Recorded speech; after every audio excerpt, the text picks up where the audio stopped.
हाँ सर।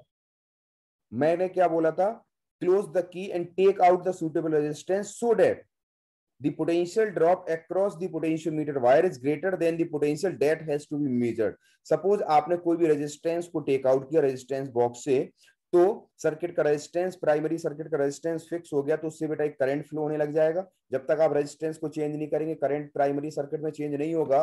तो मान लेते हैं कि ए से लेके बी तक 50 वोल्ट का ड्रॉप होता है। तो जब यहां पर बेटा जॉकी होगी तो जीरो, मैक्सिमम ड्रॉप कहां हो सकता है जॉकी बेटा, यहां पर लेके आए हम, जो कि यहां पर हो जाएगी, तो आपका जो ड्रॉप होगा वो 50 वोल्ट का हो जाएगा।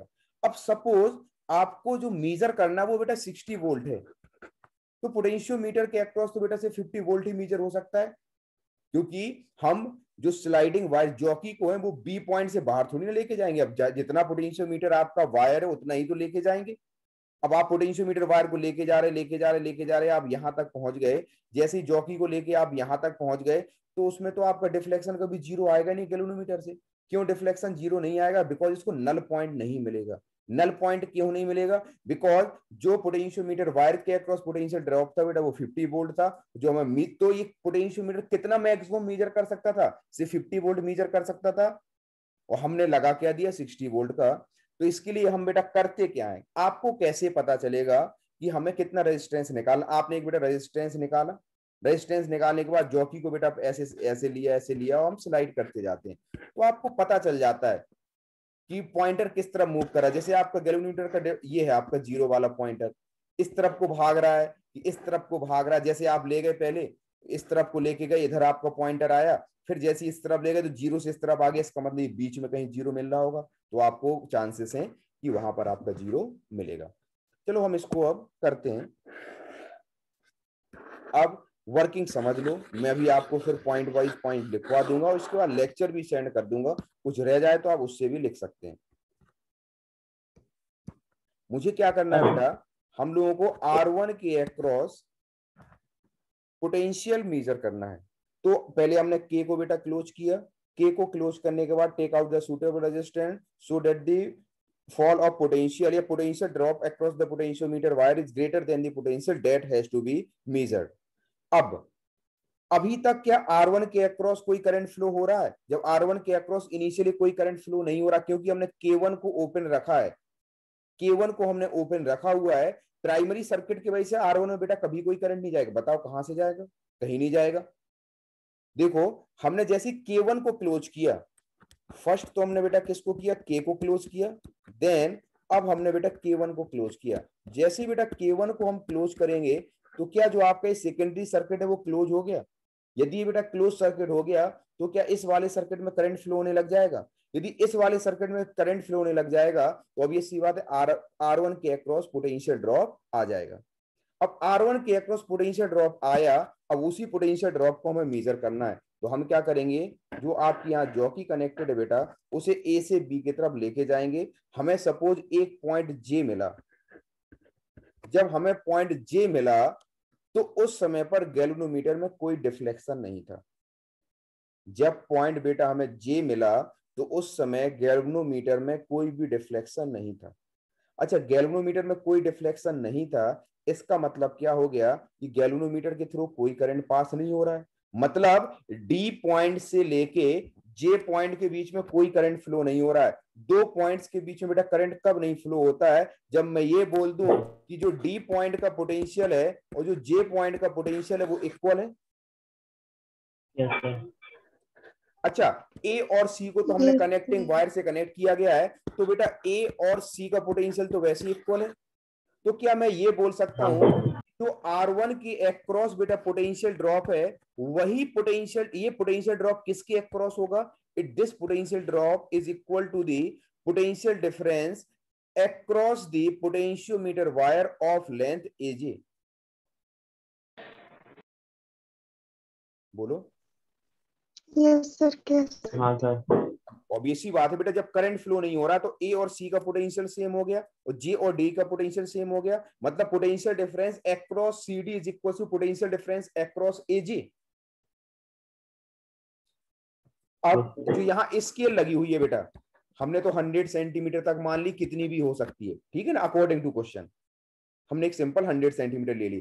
तो अब जब आपको डायग्राम पता है, मतलब आपने रेजिस्टेंस बॉक्स खुद निकाला है, तो हमें पोटेंशियल ग्रेडियंट की वैल्यू भी पता होगी। जब पोटेंशियल ग्रेडियंट की वैल्यू पता होगी, हम कैलकुलेट करके दिखाऊंगा पोटेंशियल ग्रेडियंट, तो हमें जब के पता होगा तो डायरेक्टली पोटेंशियल ड्रॉप क्या हो जाएगा बेटा, अक्रॉस एजे। सपोज ये लेंथ बेटा एल है, तो potential drop across AJ is equal to K into L. Potential drop across AJ is equal to K into L. L length में बेटा हमें नल पॉइंट मिला। अच्छा, जो ये पोटेंशियल है बेटा V, जो K इंटू एल है, यही आपका क्या है बेटा, potential difference across register R1। तो हमें एक्चुअली अब करना क्या है, हमें पोटेंशियल ग्रेडियंट की वैल्यू कैलकुलेट करनी है। और लेंथ तो आपको तुरंत पता चल जाएगी। लेंथ कैसे पता चल जाएगी, आपको वहां पर स्केल पता है, स्केल की वजह से हमें लेंथ की वैल्यू पता चल जाएगी। ये समझ में आ गया आपको कि जो पोटेंशियल डिफरेंस अक्रॉस एजी है, वो पोटेंशियल डिफरेंस अक्रॉस CD होगा। हाँ सर। अब मैं आपको थ्योरी लिखवा रहा हूं और आपको पॉइंट वाइज सारी चीजें नोट कराते जा रहा हूं। जो सर वायर में कुछ रेजिस्टेंस है, क्या कह रहे हैं? जो सर वायर में रेजिस्टेंस है तो अलग से नहीं, रेजिस्टेंस क्यों दिया? कौन से वायर में रेजिस्टेंस है? जो पोटेंशियोमीटर है। हमने कहा अच्छा, तो बेटा ये बताओ, तो फिर तो आप करंट में को कैसे आप वेरी कराएंगे सर्किट में, प्राइमरी सर्किट में करंट को कैसे वेरी कराएंगे? एक बार आपको 50 वोल्ट मेजर करना है तो आप एक पोटेंशियोमीटर अलग वाला लेके आएंगे, फिर दूसरी बार आपका अलग वाला लेके आएंगे, बिकॉज आप कह रहे हो कि इस रेजिस्टेंस को हम ना निकालें। यदि आर के रेजिस्टेंस को हम नहीं निकालेंगे तो बेटा हर बार हमें ए बी के रेजिस्टेंस को वेरी नहीं करना पड़ेगा, तो हर बार हमें अलग अलग रेजिस्टेंस का वायर नहीं कनेक्ट करना पड़ेगा। आप तो चाहते हो ना कि आपने पोटेंशियोमीटर बनाया तो वो कितने भी पोटेंशियल डिफरेंस को मेजर कर पाए, तो हम वहां पर रेजिस्टेंस बॉक्स लगा देंगे। रेजिस्टेंस बॉक्स लगाएंगे तो बेटा सर्किट में करंट की वैल्यू आपकी वेरी हो जाएगी। सर्किट में करंट की वैल्यू वेरी हो जाएगी तो अब ये सी बात है, AB के अक्रॉस पोटेंशियल डिफरेंस ही वेरी हो जाएगा, तो हम डिफरेंट पोटेंशियल ड्रॉप को मेजर कर पाएंगे सेम पोटेंशियोमीटर से। Yes sir. समझ में आया कि नहीं आया? हाँ सर। ओके बेटा, तो सबसे पहले बेटा हम क्या करेंगे, आप लिखते जाइएगा, डायग्राम बना लियो। तो क्लोज द की के एंड, ये बहुत इंपॉर्टेंट पॉइंट है, and take out the suitable resistance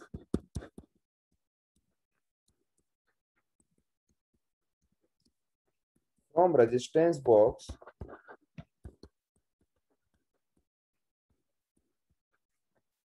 such that fall of potential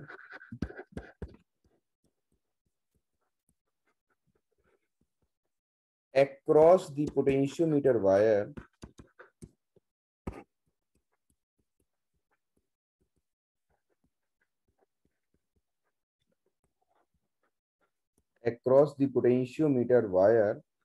is greater than potential difference to be measured।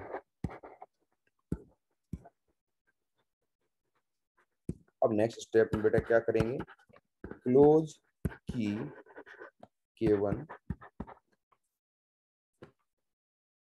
ठीक, अब मैं ये सब नहीं लिखवा रहा हूं कि बेटा करंट आपका फ्लो होने लग गया सर्किट में तो एक पोटेंशियल डिफरेंस डेवलप हो गया across R1।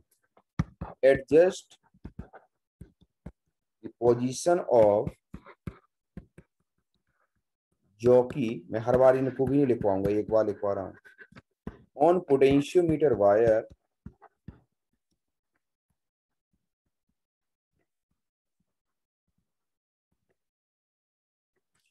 where if pressed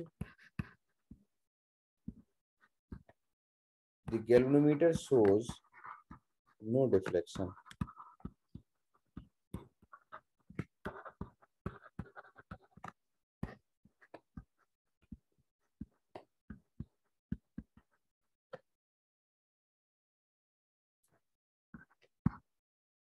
let AG is equals to L।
बेटा जो R1 के अक्रॉस पोटेंशियल ड्रॉप होगा, क्या वो V is equal to K into L हो जाएगा?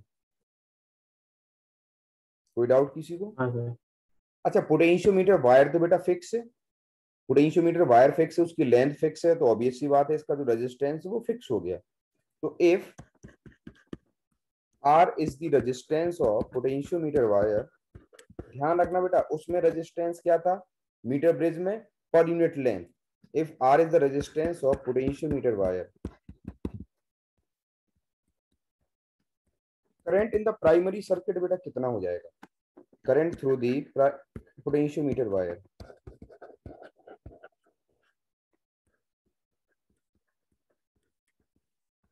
बताओ जल्दी, करंट थ्रू पोटेंशियोमीटर वायर कितना हो V जाएगा? Upon R plus R। E upon R, capital R plus small r। अच्छा बेटा, जब आपको पोटेंशियोमीटर वायर के थ्रू करंट पता है, पोटेंशियोमीटर वायर का रेजिस्टेंस पता है, तो क्या total potential drop across the potentiometer wire निकाल लोगे आप? Potential drop across the potentiometer wire,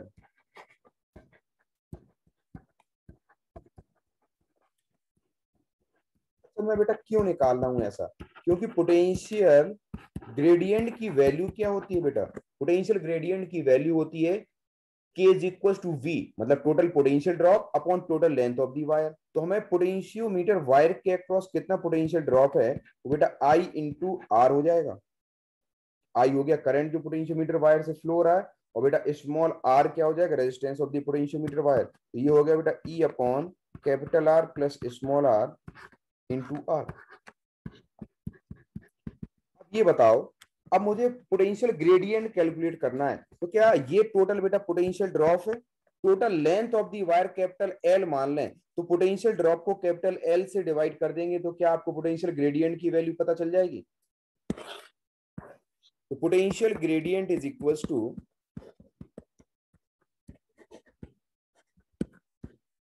K is equals to E into R upon capital R plus small r upon L। बताओ यही होगा, या K इज इक्वल्स टू हो गया बेटा E into capital R plus small r upon into R upon L। बताओ ये potential gradient हो जाएगा कि नहीं हो जाएगा? किसी को डाउट हो तो पूछो। अब इस पोटेंशियल ग्रेडियंट की वैल्यू बेटा फर्स्ट इक्वेशन में रख दीजिए, तो यहां से पोटेंशियल डिफरेंस कितना आ जाएगा बेटा? E R L upon capital R plus small r into L। अब बताओ बेटा, ये फॉर्मूला आपको याद करने की जरूरत नहीं है, ये कैसे हमने किया है ड्राइव, ये आपके लिए ज्यादा इंपॉर्टेंट है। हाँ सर। हम क्या करना चाहते हैं बेटा? पोटेंशियोमीटर की हेल्प से दो EMF E1 और E2 को कंपेयर करना चाहते हैं। तो हमने दोनों सेल्स के पहले दोनों टर्मिनल्स को पहले हमने दोनों सेल्स के एक एक टर्मिनल को पहले हमने A से कनेक्ट कर दिया। फिर हम क्या करेंगे, जो दूसरा टर्मिनल E1 का है और इसे 3 को गैल्वेनोमीटर के साथ कांटेक्ट में लेके आ गए। इसे बेटा कांटेक्ट में लेके आए और जॉकी को हमने मूव किया। सपोज पहली बार में जो नल पॉइंट मिला है वो L1 लेंथ पे मिला है, तो बेटा फिर से वही कहानी हो जाएगी कि जो AJ1 के अक्रॉस पोटेंशियल ड्रॉप है वो E1 के इक्वल हो जाएगा, बिकॉज जब बेटा यहाँ कोई रेजिस्टेंस तो कनेक्टेड नहीं है। अच्छा, इसके थ्रू कोई करंट तो फ्लो नहीं होगा बेटा, G और J1 का पोटेंशियल सेम है, यहाँ A और पोटेंशियल सेम है, तो क्या E1 की वजह से कोई करंट फ्लो हो पाएगा? कोई करंट फ्लो नहीं होगा। जब सर्किट से वो किसी बैटरी से कोई करंट फ्लो नहीं होता तो क्या वो EMF कोई मेजर करेगा? हाँ। तो मैं ये बोल सकता हूं क्या E1 की जो वैल्यू है वो K इंटू L1 हो जाएगी। Yes sir. दूसरी बार हमने क्या किया बेटा, 2 और 3 को लेके आए कांटेक्ट में। सपोज अब बैलेंस लेंथ आपकी J2 पर मिलती है, नल पॉइंट आपको J2 पे मिलता है, तो बैलेंस लेंथ सपोज L2 है, तो जो E2 की वैल्यू है वो K इंटू L2 हो जाएगी। Equation 1 divided by equation second, तो यहाँ पर E1 upon E2 is equal to L1 upon L2।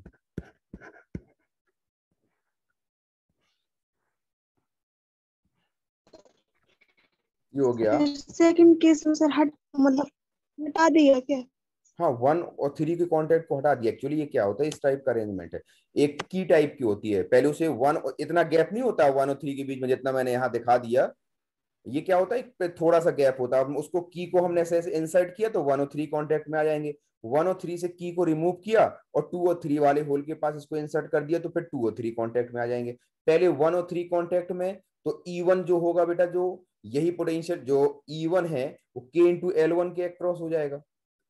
अब जब हमने 2 और 3 के कांटेक्ट में लाए तो आपका जो नल डिफ्लेक्शन मिला है वो AJ2 पे मिला, मतलब L2 लेंथ पे मिला, तो E2 किसके इक्वल हो जाएगा बेटा, K इंटू L2। तो E1 upon E2 is equal to L1 upon L2।